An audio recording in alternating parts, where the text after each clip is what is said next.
I'm Charlotte Dubin. I'm conducting an oral history interview with the Honorable Avern Cohn for the Leonard and Symons Jewish Community Archives at the Max M. Fisher Federation Building on August 4th, 2004.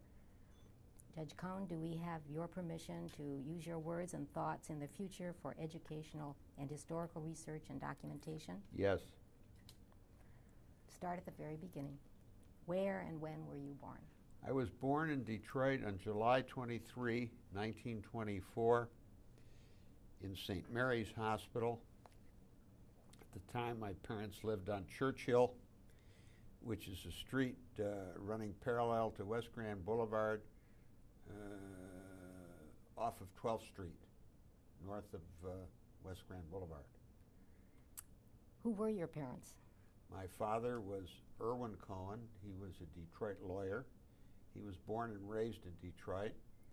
My mother was Sadie Levin Cohn. She was born and raised in Chicago. Tell me about your grandparents. My father's parents were Samuel and Mally, M-A-L-Y, Cohen.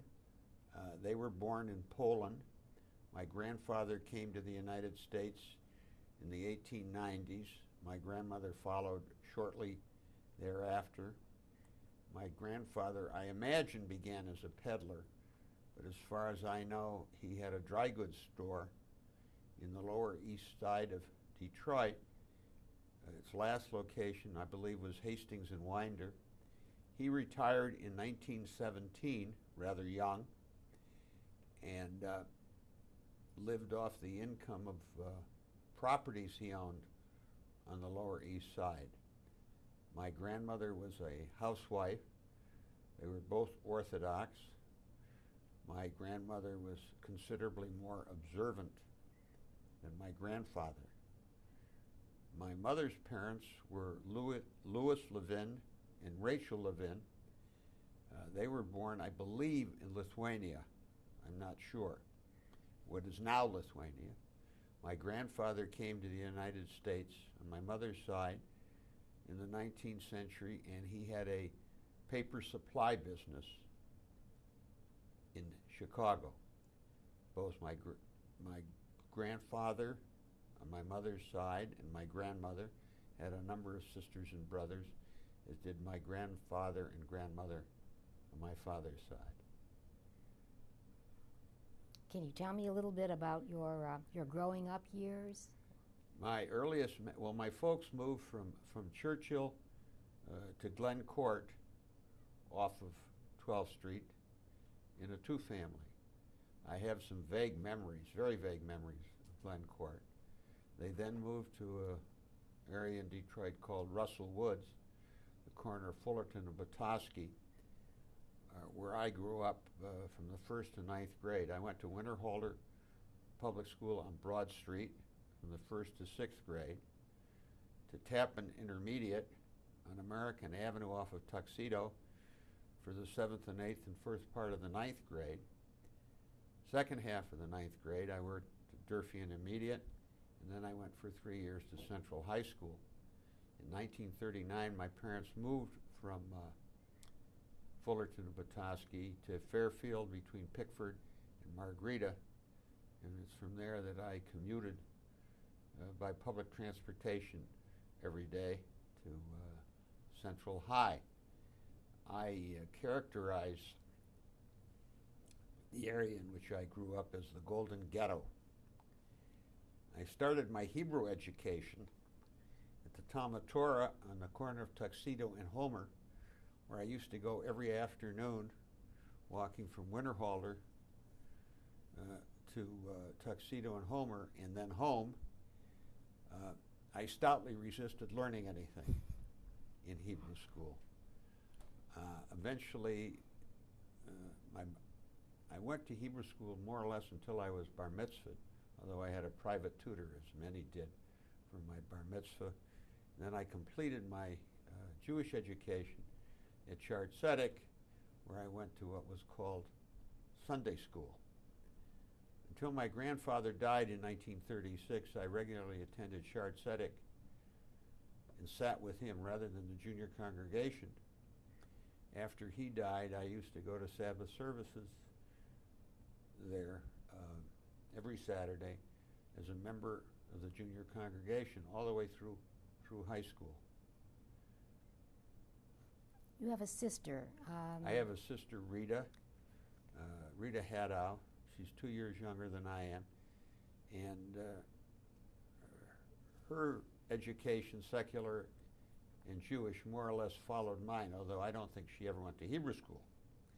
She did go to Sunday school. What did you do for fun? Everything. I don't know. I was not particularly adept at athletics, but in the years that my clearest memory in the years on Fullerton was riding a bike all over northwest Detroit into the far reaches of northwest Detroit. I played ball, you know, in a vacant lot. And I had an erector set. I remember I was an avid reader. I had a modest social life, and I did what everybody else did. You know, at Central High, 80% of the school was Jewish. So for Rosh Hashanah and Yom Kippur, it all but closed down. You mentioned camp once. You went. I went to several different camps. Camping then was different than it is now. I first went to camp in the Adirondacks, where I celebrated my 7th birthday at camp. So you can see how young I was. I went there for 3 years, 2 months. As I recall, my folks didn't visit me until the 3rd year. Then a couple of summers I spent at Pine Lake, where my folks had a cottage. I then went to a camp in Maine, Moden, which was an Orthodox camp, and I have very few fond memories of that. I then spent a couple more summers at Pine Lake, and then I went to Tamaqua in Algonquin Park for 3 years, 1939, 1940, 1941. And then eventually I went back to Tamaqua after World War II as a counselor. Remember some friends? Oh, yeah. I don't think I have any friends from elementary school that I can recall vividly. But I have a number of friends from high school. For example, I had breakfast once every 4 or 5 weeks with Mel Ravitz, who was president of my high school graduating class. Richard Sloan was in high school with me, and there are others that are around that were in high school with me. Years later, when you were receiving an award, you mentioned to someone that you tied him to a tree. Oh, well, yeah. I also have I suppose the one I can remember longest was my former partner, Alan E. Schwartz. I was friendly with his older brother, now deceased. In the summer of 1934, 1935, they had a cottage at Pine Lake across the road from where we lived. And I always tell this story that we're still friends, notwithstanding the fact that his older brother and I, to get rid of him one afternoon, tied him to a tree and walked off. You mentioned the observance of your grandparents being very observant. Yeah. Was tzedakah something that was important in that home of yours? Well, yeah, I can remember my grandmother always had a blue box. And my father, may he rest in peace, was always active in the Jewish community. I can still recall those years. He was a member of Mizrahi, which was a religious Zionist organization. My father was observant. We did not mix milk with meat in our house, and we had only kosher meat at home, although I didn't have to observe kashrut when I was outside the home, and we didn't have 2 sets of dishes. My father's parents died within 3 months of each other in 1936. So he went to synagogue, said Kaddish, for something like 15 months straight, every morning and every night. I don't think he ever missed a Kaddish. So, and after that, he became somewhat more observant. As I recall, my father laid fill-in every morning, and was always active in Jewish affairs. He was, as a young man, a director of a member of the board of trustees of Schwartz. He helped found Adat Shalom, and he was generally very close to the Orthodox community, although he was not Orthodox himself. But I think that was reliving his youth, where he grew up in a very Orthodox environment. You support a number of Orthodox organizations and synagogues, day schools yourself. Is that to honor? Well, it's a tradition I picked up from my father. Sort of continued, and in more recent years, and we're jumping ahead,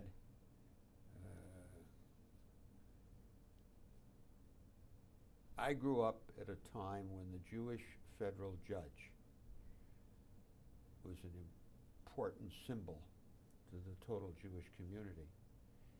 And when I first took the bench as the only Jewish judge, I sort of continued, I think.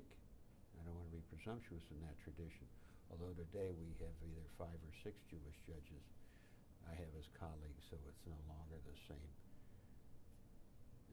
judicial environment, so to speak. Is there anyone out of your childhood memories who you can recall made a particular impact on you? Yeah, the one who had the most impact on me, out of childhood, the one I remember with the greatest fondness was my high school chemistry teacher, Louis Panish, who I stayed friendly with all through the years after I left. But for somehow having his approval, his approbation, all through the years seemed to be important to me. Was the subject that he taught something that you chose? No.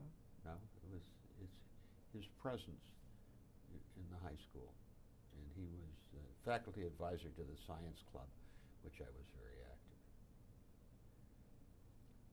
Obviously, your father made some impression on you as well. Can you tell us a little bit about him? Well, he was born and raised in Detroit. He is a graduate of Cass Technical High School, although it was not a technical school then. He went to the University of Michigan, practiced law in Detroit. And from as far back as I could remember, it was just assumed that I would, when I grew up, I would go and practice with him. There was never any doubt, any question. As a matter of fact, growing up, I didn't know there was any other university in the United States except the University of Michigan where he had gone to school. And I was always very close to him and to my mother, although they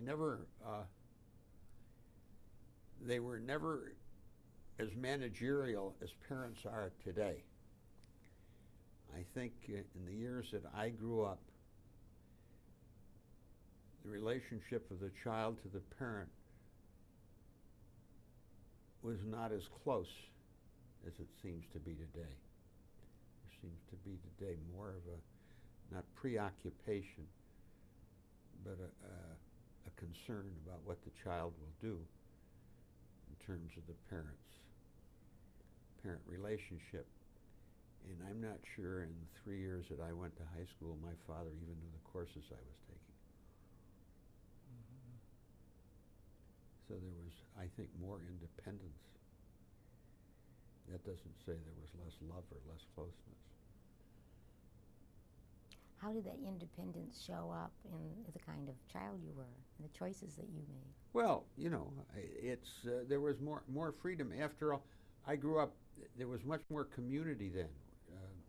I could walk to my grandparents in the early years. I mean, everybody lived in the ghetto. Either the ghetto was around Dexter, Linwood area, and then it shifted to the 7 Mile Road area. But there was always this closeness. There was always a large dependence on public transportation because you could get everywhere by bus. I can remember that when I was growing up, if you looked at the number of high schools that consecrants at Temple Bethel, for example, attended, 80 or 90% of them were from Central High School. Today, if you look at a list, they may be 50 from 30 high schools. Mm-hmm. So the Jewish community today is much more spread out than it was then. You could walk. I remember growing up, my father used to go to synagogue every Saturday, but he'd go to a different synagogue every Saturday. And we'd walk to most of them. You can't do that today. Unless you're in the small enclaves of Orthodox that cluster around the synagogues in Oak Park. You graduated from high school in 1941. What happened? No, I graduated in January 1942. Excuse me. And I immediately went to the University of Michigan. By that time, World War II had started. We were well into it. And my father, he did have this influence. He wanted me to get as much college education under my belt as I could before I was drafted, because it was assumed when I graduated in January 1942, I would soon go into the into the armed forces. Well, really into the Army only because I had bad eyes. And so he wanted me to get as much college education under my belt before I was drafted as was possible. Because by January 1942, everybody my age knew that within a year, 18 months, unless there was some health reason, they would be in military service. Did that uncertainty affect you? No, we just waited for it. It was a natural thing, and there was very little resistance. Oh, there were a few very few who resisted it. But it was just assumed that that would be the natural course of things. That is what would happen. So I went to the University of Michigan. I went that summer because they had full semesters then, that fall, and along about January, February 1943, I got my draft notice. I continued in school until 2 weeks before I reported for military service. And then when the time came that I would report for induction is when I dropped out. And everybody did that. Every week, someone was leaving the fraternity house and selling his clothes. And then the following week, someone else would leave and sell his clothes. The following week, someone else would leave and sell his clothes. You know, and by the time I left in March 1943, the size of the fraternity house had winnowed down considerably. What fraternity was it? Pardon? What fraternity was it? Sigma Alpha Mu.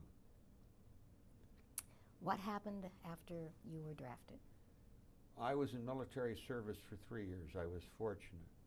I took training in an infantry replacement training center, and then I was sent to a thing called the Army Specialized Training Program.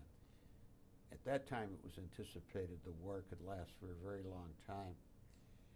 So they set up college training units for engineering, pre-med, pre-dentistry, languages. And I was fortunate to get into an engineering program. After I was in the program for 8 months, they closed it down, because they needed men as replacements in anticipation of the invasion of Europe. And the only reservoir they had were all these young men in college training. And there I was fortunate to get into the pre-med program because they continued the pre-medical and medical because they needed a flow of doctors, they would think, if the war lasted a long time.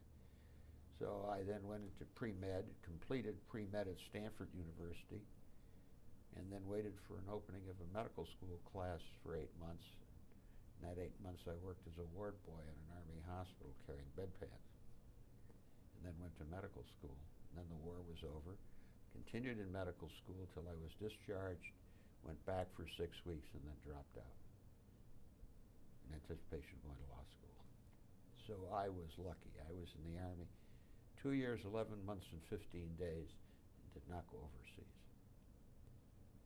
Did you show any talent for medicine? No.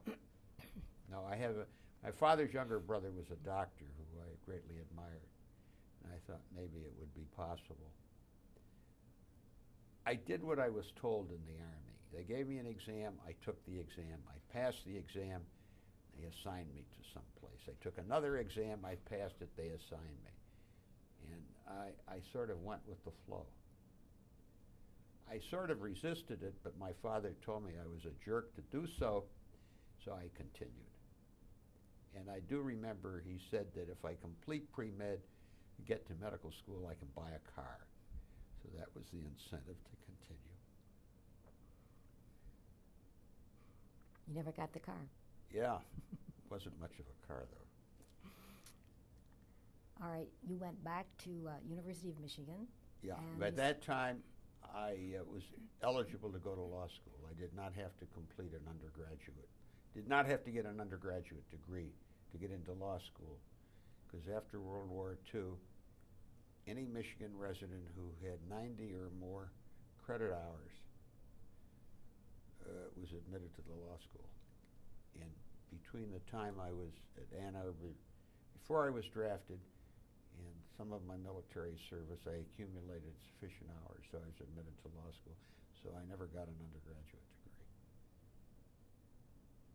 And then I spent 3 years at Ann Arbor in law school.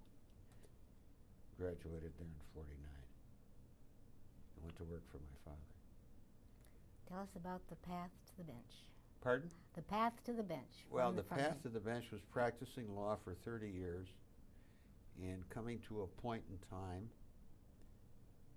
where I had established myself in the Jewish community. I was a senior partner in a large law firm. I was active in the general community. I was very active politically. There were 5 positions available. There was a Democratic president, a Democratic majority in the Congress, a Democratic senior senator, a vacancy with no Jew currently on the bench, and strong support from the leadership, political leadership in the Jewish community, all the large contributors to the senior senator's campaign,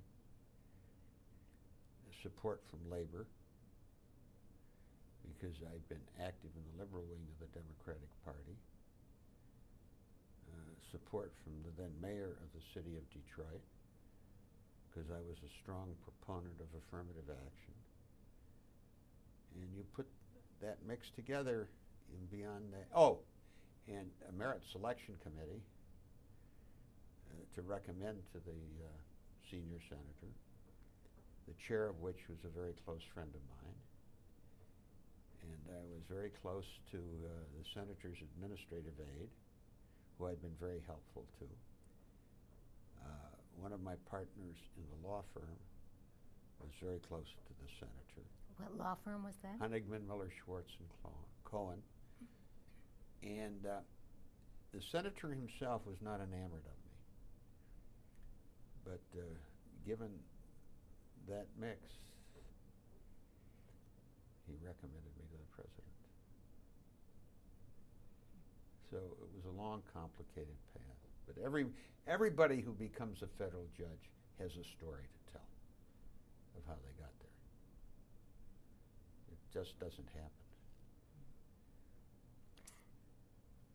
There, I think, were a couple of other appointments that you had prior to being named Well, to the in the bench. general community, yes. In 1963, I was appointed to the Michigan Social Welfare Commission by Governor Romney. There was a vacancy on the commission.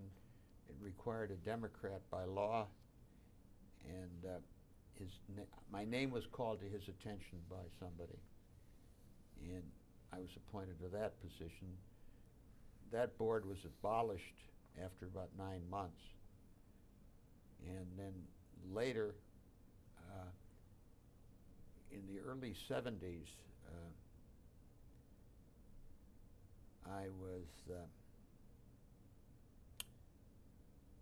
I lost out in the presidency of the Jewish Community Council. I'd rather not go into that story, but very complicated. Anyhow, so as a consolation prize, I got a recommendation by the Jewish Community Council in its leadership to Governor Milliken to a vacant seat on the Michigan Civil Rights Commission, which had recently been vacated by the retirement of the one Jew on the commission. So I got that appointment. And that was really a consolation prize, make nice on me, so I wouldn't, for not getting the presidency of the council. I stayed on the Michigan Civil Rights Commission, and after about 4 years I was chair. I then had to resign because of some change in ethics rules involving a member of a law firm who practiced before the Department of Civil Rights. And so then I got an appointment to the Detroit Board of Police Commissioners, and I had some help in that appointment. Peculiarly, my wife's then husband was very instrumental in recommending me to the mayor for that position. So I served on the Detroit Board of Police Commissioners for about 4 years. Those are my, I suppose, secular appointments. And all during that period I was active in the Democratic Party, principally as a fundraiser. You oversaw a major change in the police department. Is that correct? Yeah, I saw that. I was there during the period of time when the affirmative action program was implemented, and indeed quotas were established both for women, for African Americans, both in the officer level and in the command structure. And I was a strong proponent of quotas, believing that you could not have a substantially black African American community with a police force that was mainly white. That wouldn't work. It would look like an army of occupation. And I think because I was a member of the establishment, so to speak, as a senior partner in a major law firm, advocating quotas, affirmative action, etc., it gave more credibility to that position than it might otherwise have had, and it certainly caught the attention of the mayor's eye. And I had known him before. And so he gave me a big boost in my judgeship. It also caused some breakdown in some relationships in parts of the Jewish community which were against affirmative action because of its opposition, those people's oppositions to quotas.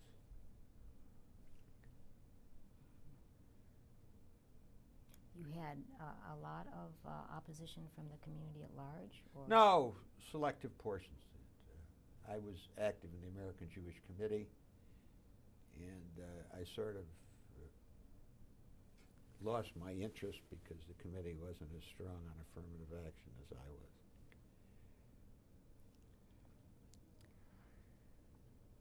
Cases that have come up along the way. Is there any one in particular that stands out in your memory? Well, I've had three major responsibilities. One, I put to bed the Detroit school desegregation case. In its waning years, I was the judge that was assigned the case. And I eventually made a finding that the school district was now integrated and there was no longer need for court supervision.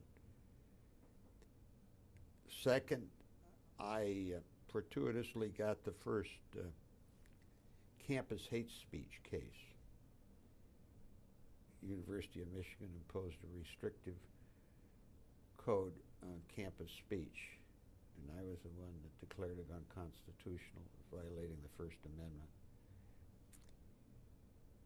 And third, on a more technical side, I had one of the, for 5 years, pieces of major patent litigation involving the intermittent windshield wiper, which brought me a good deal of notoriety as a judge among a very small part of the community.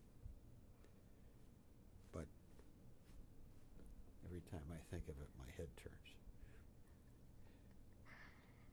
You're known for your fairness as a judge. What other qualities do you think a judge needs?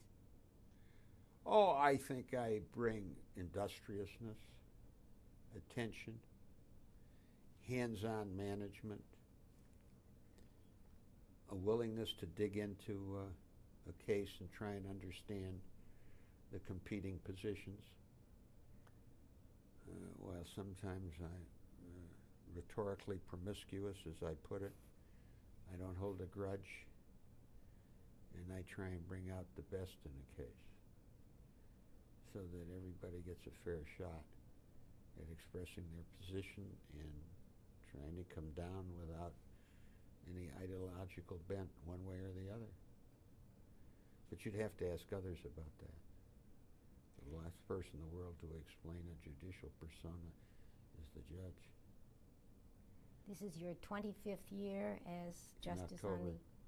This is the district court, the Eastern District of Michigan. The United States District Court for the Eastern District of Michigan. I'm one of well, there's 15 regular judges and there's several senior judges, but I'm part of the group of judges that sit for the eastern half of the state of Michigan below, in the Lower Peninsula. And you've already noted that many of them are Jewish, or yes. A number of them are Jewish. Is there a tradition, perhaps? Of a what? A tradition? No. There was a tradition of a so-called Jewish seat, a so-called Polish seat, so-called Italian seat, something like that, an African-American seat. But in the last 20 years, all of that has sort of disappeared, particularly as to the Jewish seat, because 5 out of the 15 are Jewish, which is very disproportionate to the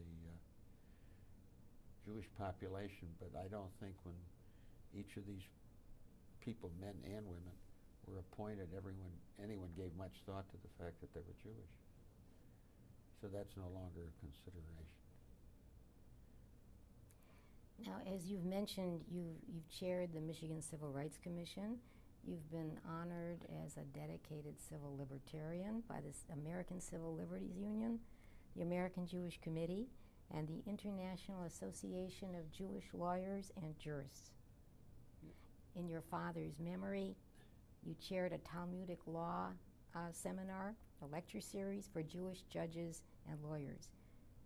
Do Jewish laws and values figure in your decisions and your views?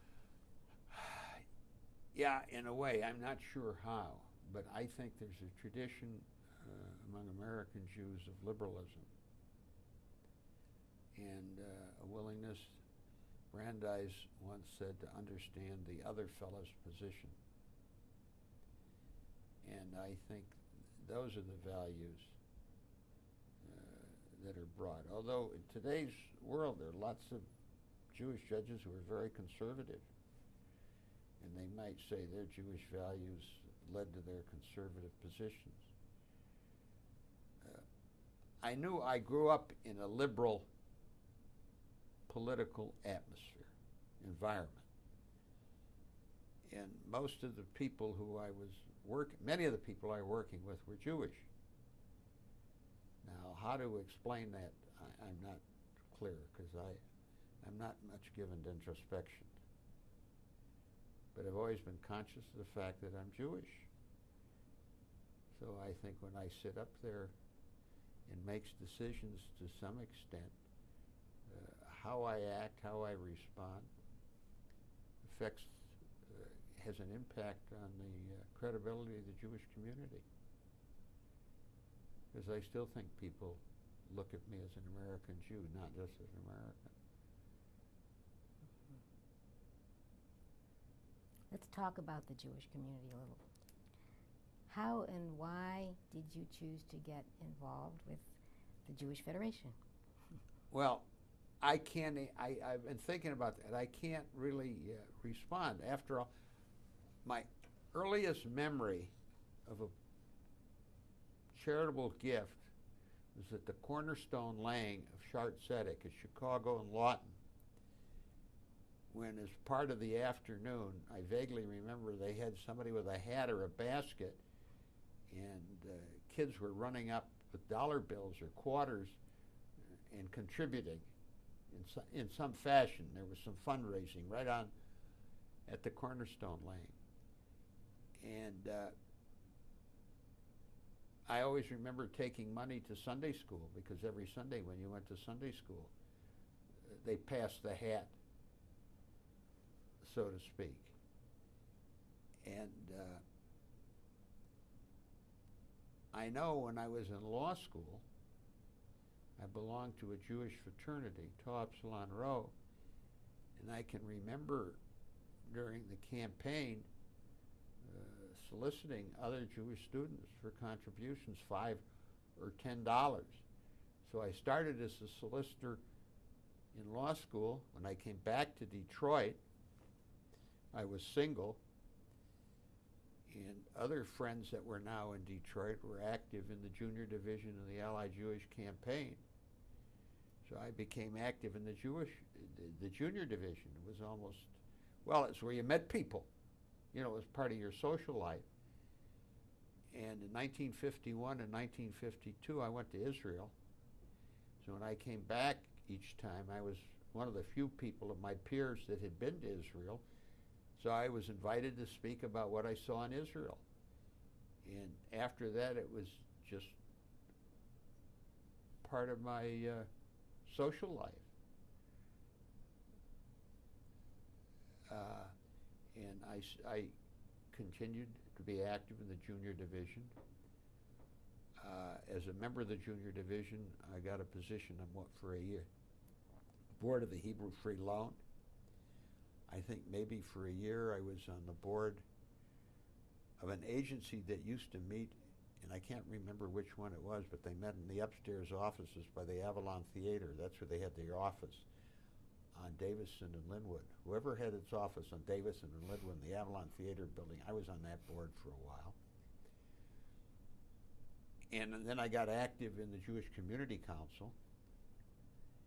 And I was very active in that for years, because that was a active social organization, communal organization. There was an attorney section of the Allied Jewish campaign that I was active in, and all part of my life. For a couple of years, I was on the board of Schwartz, which I didn't like. Being a trustee of a synagogue wasn't for me. And I just continued. And eventually I was on the Board of Governors. At some point, I got elected a vice president of Federation, and much to my surprise, I think in 1981 or 1982, the late Marty Citron called me to his house one day, says, "I want you to be president of Federation," which absolutely floored me. I had no idea that, and I remember I said, "Why me?" He says, because your head's screwed on straight. And I think I really became president of Federation. I was the only person that I know that became president of Federation that had never been president of an agency. Indeed, I had been defeated for the presidency of an agency. And I think it was at a point in time where the officerships of Federation were sort of in a transition. They needed someone who was safe and secure. And I was safe and secure, not apt to go off on my own. Sal Drockler was the executive vice president. And I remember vividly going to Israel for a meeting of the General Assembly with him and talking about plans for my presidency. And coming back, sitting in my office, getting a phone call early one morning from Mike Zeltzer. He says, "Are you sitting down?" I said, "Yes." He says, "I walked in this morning." Mike at that time was head of the foundation. He said, "There was an envelope on my desk and a letter from Sal Drockler. He's resigned as executive vice president. And I can't find him." So, I mean, it was an auspicious beginning of my presidency, not to have an executive vice president. Well, we got together, I can't remember who, and agreed that Mike Zeltzer would become acting executive vice president. And Bill Berman would return as chair of the executive committee, which he had just left. And I would be president. So I was president. Normally presidents go for 3 years. I only went for 2 years. It got to be too much of a strain. I couldn't handle my job as a judge and the presidency. So at the end of 2 years, I suggested they elect a new president. So it was, you'd have to ask others why I became president of Federation, because I'm not sure that my record of Federation activity really warranted it at the time, other than the fact that I was a federal judge, which added some prestige to the office. The late Theodore Levin had been president for 5 years, and he was a federal judge. And I was safe. You were president from 1981 to 83. In those 2 years, can you recall any particular challenges? Yeah, a particular challenge. There was I guess there was a war in Israel in '83.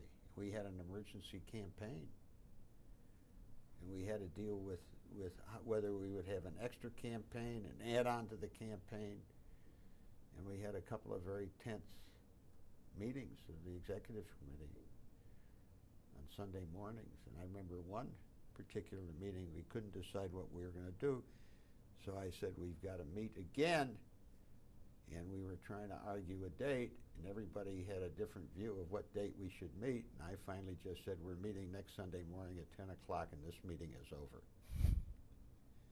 And we move forward. And in that period, I had to appoint a search committee, and we had to find a new executive vice president. And that's when Wayne Feinstein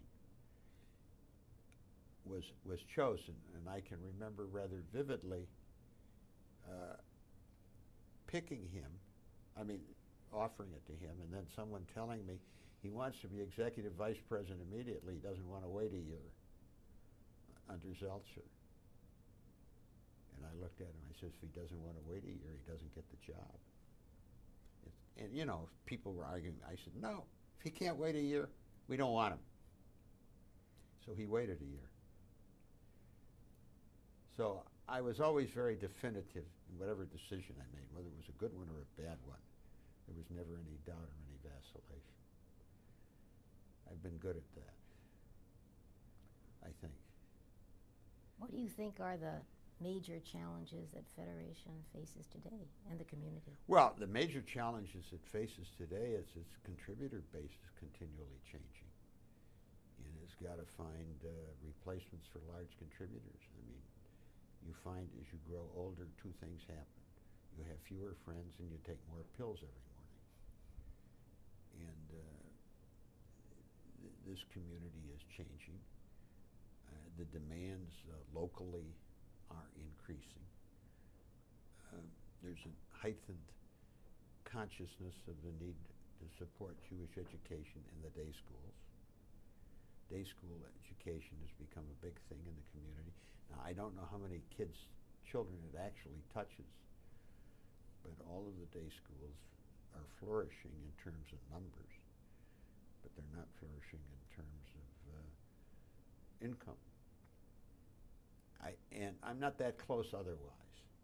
You know, at one time, we had a big Jewish hospital in Detroit that attracted a lot of attention and a lot of money. That's now gone. We once had a Jewish children's home. When I was a kid growing up, my father was secretary of the Jewish Children's Home on Petoskey, and I used to walk down there or attend meetings with him, sit and read something while he was at the meeting. That institution is gone. The resettlement service is gone. And now the day schools are an important part. We have many more synagogues than we had then. So education is the big challenge. Maintaining a viable Jewish community for the generations to come becomes a challenge, I guess. But I'm not close. I don't go to Board of Governors meetings. Although I'm a member of the Board of Governors, I don't go to meetings. I don't go to any meetings anymore. Now you've supported Jewish education quite a bit. The Jewish Theological Seminary, University of Michigan Hillel, Cohen-Hatto Center at Wayne State University for Judaic Studies. And so you obviously view Jewish education as very important. Yeah, but each of those interests come from a different direction. Yeah, I think that keeping Jewish educational institutions viable is a priority in terms of my giving. Others have other interests that they contribute to. But that's the one I think is the most important. And Orthodox education, I think, has also received Well, special. I was honored some years ago with the Yeshiva Beth Yehuda. You know, they have a big dinner every year, and one year I was the honoree.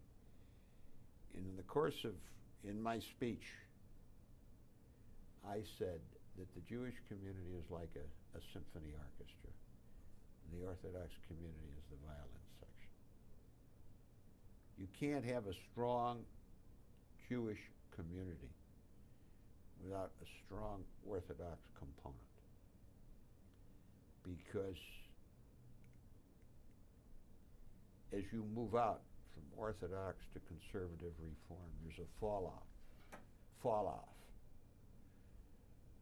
There's sort of a cliff that at the outer edges of the community people keep falling off of through intermarriages, disaffection, or from what other. So you have to keep the core strong, and the core is the Orthodox community. The best of the Orthodox community, not all of the Orthodox community.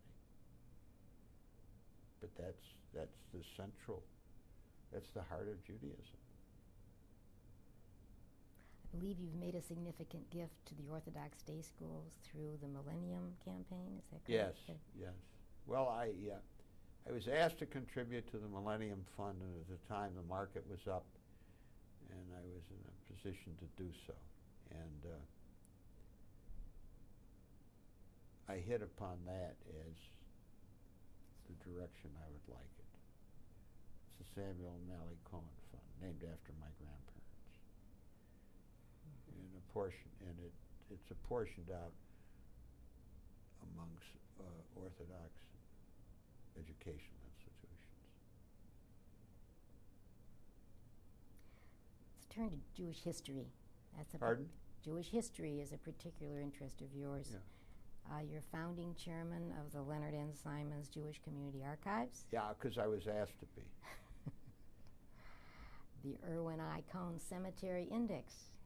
Well, I get credit for that, and that's really a plus. As a that's an honor I don't deserve, because I got a call one day from Bob Aronson that they discovered among all of the funds of Federation an amount that my father had given for something that was unallocated. And would I have any objection if they used it for the cemetery index? And I said no. So my sister should get as much credit for that as I should, and neither of us should get any credit, because it was my father's money, who was already here at Federation, that was sort of unallocated. But I don't mind the yichus that comes from it. Well, interestingly, in tribute to your beneficence, or your fathers, you have received the Leonard N. Symons Jewish History Award of the Jewish Historical Society. Yes, well, I have an interest in history. I've always had an interest in history from the time I was in high school. And I have a particular interest in Jewish history, and on a couple of occasions I was asked to give talks on Jewish aspects of Jewish history. So I did the research, whatever it was, and put together a talk and was able to do so. One was on Jews in politics in Michigan. The second was the history of Jewish judges in Michigan. And of more recent years, other aspects of the Jewish history of Detroit. I think my interest in Jewish history, I don't deserve the sole credit for my interest. Judy Cantor deserves as much credit as I do, because in many of these occasions she's the one that's pushed me or asked me to do something, and it's in response to her request that I've done it. So I'm not a self-starter. You mentioned your first trip to Israel when you were in the junior division, or prior to your being 1951. president. Yeah. And you've taken some trips since. I've been there I was there in 1951, I was there in 1952, I was there in 1963. I was there in the early 70s. I was there twice in the 80s. I've been on 3 or 4 missions. I now say that any time an airplane will take me from Detroit to Tel Aviv nonstop, I'll go. Why this particular interest? Israel's a homeland. There's something that happens, at least to me, and I think to many, when they go to Israel. I can recall I went to Israel in 1951. I had already been to Europe in 1949. I got there in 1951. We got there about 3 o'clock in the morning. I was there with Richard Sloan. He left the hotel early for business reasons, so I got up about 8:30 or 9 o'clock and started walking down a street in Tel Aviv. And even though I knew it was a foreign land, I thought I was home, because everybody I talked to was Jewish. Even if I couldn't talk to them, they were all Jews. And there's I think many American Jews have a comfort feeling when they go there, because they're in a solidly Jewish atmosphere. They're no longer in the ghetto. You have to remember, until I was 17 or 8, till I got to the Army, I didn't have any Gentile friends. My whole life had been associated with Jews until I got into the Army at the age of 18. I didn't know the Gentile world. It really wasn't part of me. The only Gentiles I knew were my teachers. So you go to Israel, there's this feeling of being at home. I heard recently a lecture by Rabbi Beryl Wine, and he has a line in it that we all met at Sinai. And I think there's a lot of truth to that. you were talking about Israel and your feelings about Yeah. Israel. You have more than a casual interest in law as it is practiced in Israel and the Supreme Court of Israel. I know that you have had some contacts with them. I wonder if you would have any comment about the way law is practiced in Israel. Well, I don't know how law is practiced in Israel. All I know is that from my perspective, the thing that holds the state together, because there's so much contentiousness and diversity, is the high court. Because everybody respects it. And it has some aspects that we don't have in this country of a court. So any number of decisions that relate to the management of the country are really made by the high court. And it is very managerial. I mean, its most recent example is when it directed the Israel Defense Forces to change the direction of the wall or the fence or the security barrier. And everyone accepted that. In other aspects, it is a very political institution, but on the other hand, it is the only apolitical institution in the state whose agenda, as I see it, is the safety, security, and welfare of the state, and has no agenda, no axe to grind, and is not competing for authority. And that also is in some part, in more recent years, a reflection of the personality and the persona of the president of the court, Aaron Barak. Now, how it will be when he has to retire at the age of 70 in about 2 years, I don't know. And naturally, as a lawyer and as a judge interested in Israel, I would gravitate to a particular interest in how the judicial system operates. It's a natural adjunct. One of the most important aspects of your life is your family. I wonder if you could tell me about your family. Well, first of all, I've been married twice now. My first wife, Joyce Hochman, died in 1989. We were married about 30 years. It was a very wonderful marriage. Sadly, I mean, she passed away. 3 years later, I married a family friend, Lois Padover Pincus. I've now been married to her for about 12 years. I have 3 children. Sheldon, who's a very successful executive producer, WB donor of television commercials and radio media. He has 2 sons, Jonathan and Jeremy, 11 and 7. My daughter is married to Paul Magee, who's now president of Adat Shalom.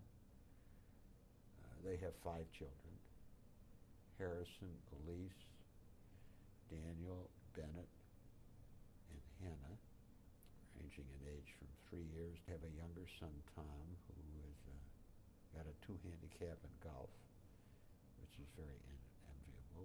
We're all close together. I'm especially close to my grandchildren. I get a lot of satisfaction out of spending time with them, and I think they get a lot of satisfaction out of spending time with me. Since I have no particular hobbies other than reading,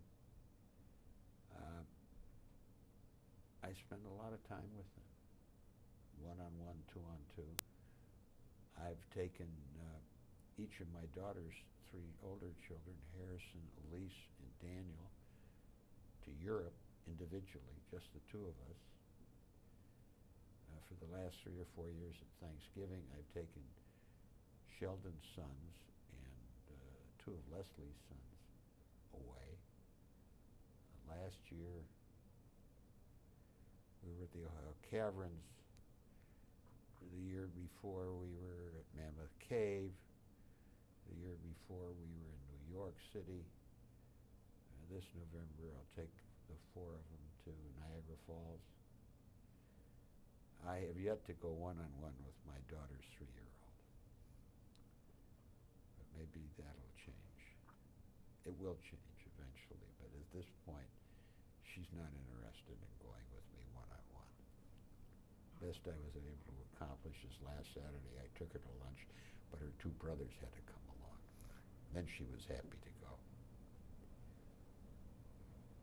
You would leave your children and grandchildren quite a legacy. Are there some life's lessons that you would pass on to them?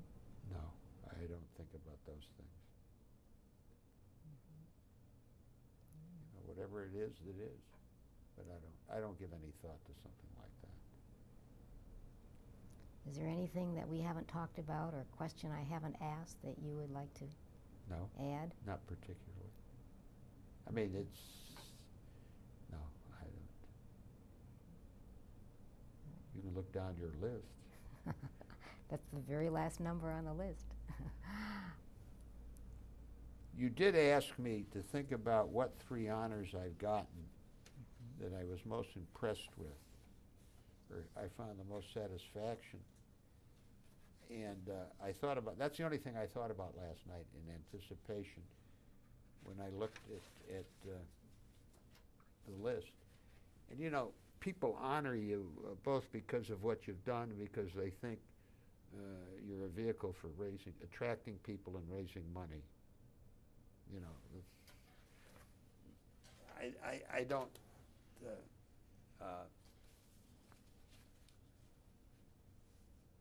forget that. But I think the 3 honors that I've gotten overall that have given me the most satisfaction are first the Fred M. Butzel Award from Federation, because this was in recognition of service to the Detroit Jewish community. And your father also received Oh, yes, that? and I think I was the first son of a father to receive the award. My father received it some years ago. So that gave me enormous satisfaction. The second was the Maury Gleischer Award, the Michigan Civil Liberties Union, or the Michigan chapter of the American Civil Liberties Union. And that gave me a great deal of satisfaction because that established my credentials as a member of the liberal community. And the third was the most recent honor I got, and that was by the Theological Seminary, although I had never been active in it at all in the seminary. I just knew of it. And while I knew that one of the reasons they wanted me was because they thought I would attract a large crowd, the honor was in fact given to both myself and my wife Lois. We were the joint honorees, and that gave me a lot of satisfaction. And instead of my accepting the award, she accepted it and gave a knockout talk. It really wowed the crowd with her comments. And that gave me a lot of satisfaction that the 2 of us jointly were honored, and the woman half of the combination was the one that did the acceptance. Everybody expected me to say something. I didn't say one word all evening.